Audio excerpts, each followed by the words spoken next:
All right, let's dive into something pretty chilling today, a cold case, and it's a real puzzler. The 1975 murder of Ivy Davies in Westcliff, they call it the Orange Tree murder. We're going to be looking at a recent piece from the Echo, the local paper, and this one is going to be a real head scratcher. It's funny. It's not just a whodunit, is it?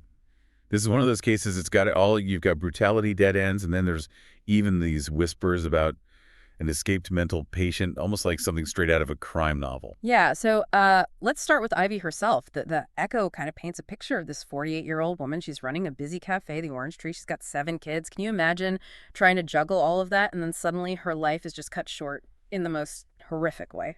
And it's not just any murder. This was personal. They found her in her own home, beaten to death with a steel engineering tool. This wasn't just some random act of violence. Whoever did this knew Ivy and they wanted her gone. Yeah, the article mentions that the initial investigation was absolutely massive. The police took something like 963 statements. That's a huge red flag right there. I mean, most cases don't generate that kind of response.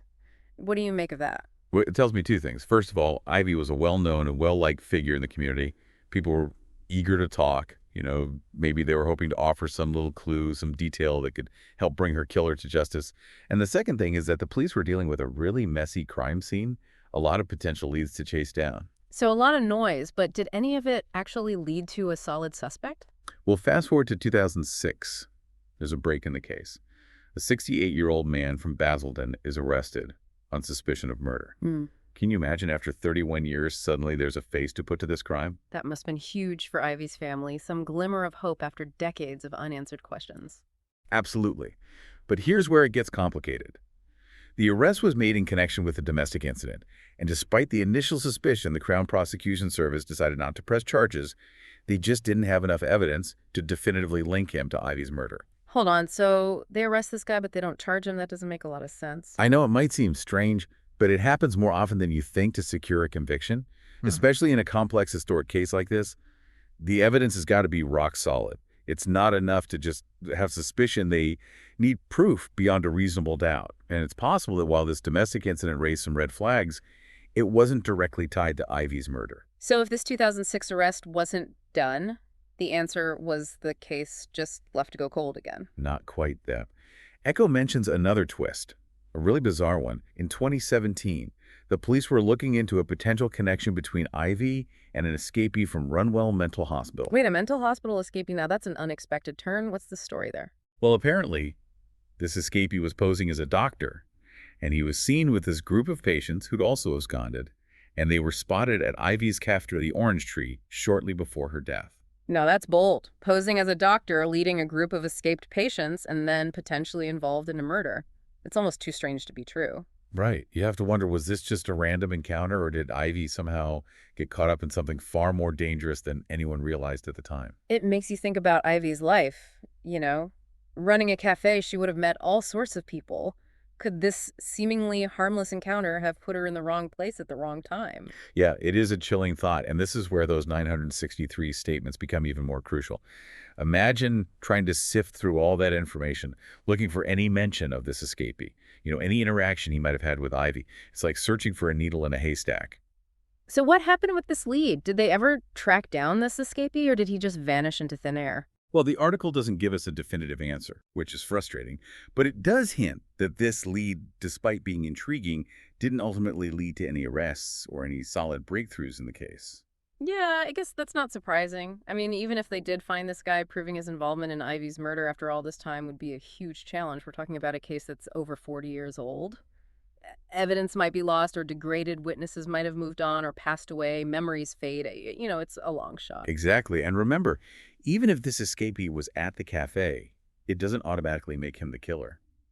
There could be 100 other explanations for why he was there. Maybe he was just looking for food or shelter, or maybe Ivy showed him some kindness, like offering him a cup of tea. That's a good point. We tend to jump to conclusions when we hear about a mental hospital escape, especially in a murder case. But it's important to remember that correlation doesn't equal causation.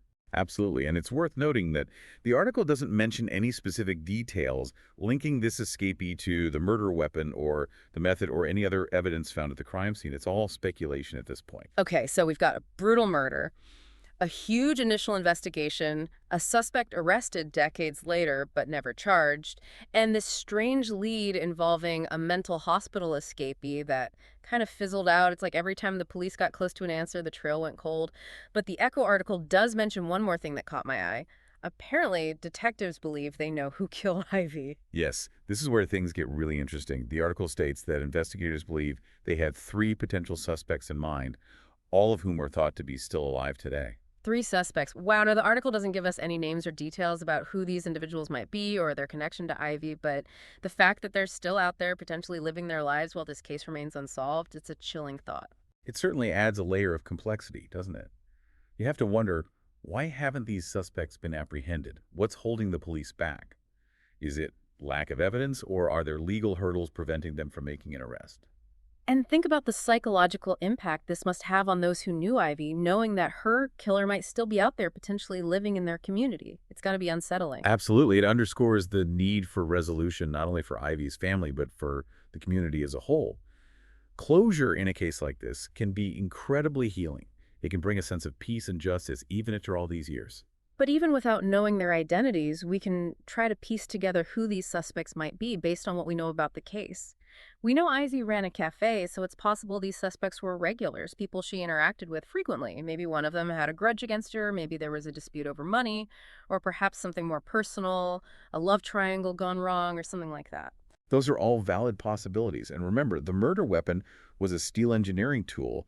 That detail might narrow down the pool of suspects, perhaps someone who worked in a related field or had access to such a tool.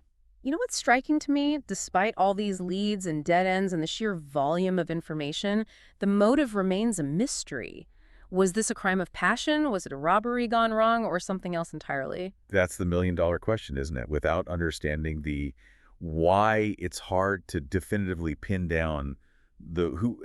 It's like having a puzzle with missing pieces. I'm curious, in your experience, what's the most common reason for cold cases staying cold? Is it lack of evidence, witnesses refusing to talk, or something else?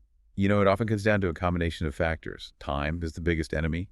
Memories fade, evidence degrades, witnesses move or pass away.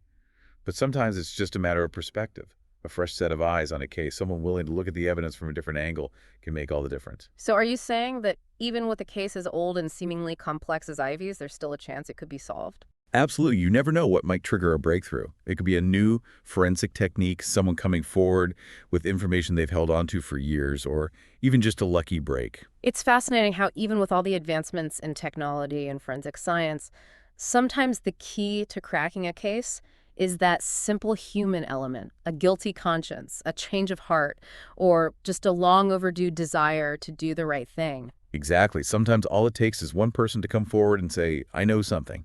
That one piece of information, however small it might seem, could be the missing link that finally brings justice for Ivy.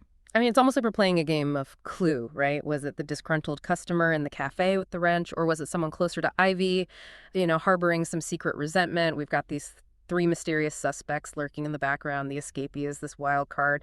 It's hard not to get caught up in the speculation. And that's exactly why these cold cases capture the public's imagination. They tap into our natural curiosity, that desire to solve puzzles, and our need for justice to be served. Yeah, but it's also a stark reminder that these are real lives at stake for Ivy's family. This isn't just some fascinating mystery. This is a gaping wound that hasn't healed. They've been living with this unanswered question for almost 50 years. Imagine attending family gatherings, birthdays, holidays, always with that empty chair. That missing presence, the not knowing, can be just as painful as the loss itself. It makes me wonder if any of these 3 suspects ever think about Ivy, about the impact their actions had on her family, on the entire community. Do they ever feel any guilt, any remorse? It's impossible to say what goes on in their minds. Yeah. Perhaps they've justified their actions, they've buried the memory deep down, or maybe, just maybe, one of them is carrying this huge burden of guilt, a secret that's been eating away at them for all these years. And wouldn't that be something if after all this time, one of these suspects finally decided to just come clean, to unburden themselves, to give Ivy's family the closure they deserve? I mean, it's not unheard of in these cold cases. You're right, sometimes that weight of a guilty conscience becomes too much to bear a change in their life circumstances, a near-death experience, or is simply the passage of time can lead people to seek redemption, to confess their sins, and finally face the consequences. So as we wrap up our deep dive into the Orange Tree murder, I'm left with this one question for our listeners.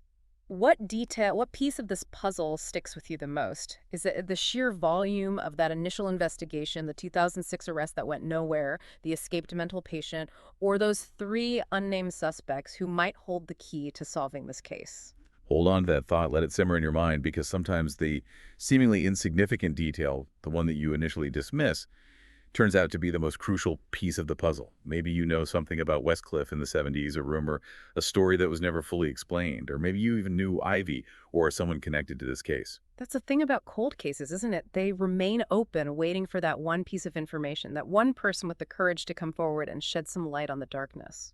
And even if this case is never officially solved, the act of revisiting it, of analyzing the details, it keeps Ivy's memory alive. It reminds us that she was a mother, a friend, a member of this community, and that her life mattered.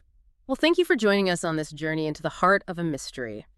We may never know the full truth behind the Orange Tree murder, but we can honor Ivy's memory by continuing to ask questions, to search for answers, and to hope that one day justice will prevail.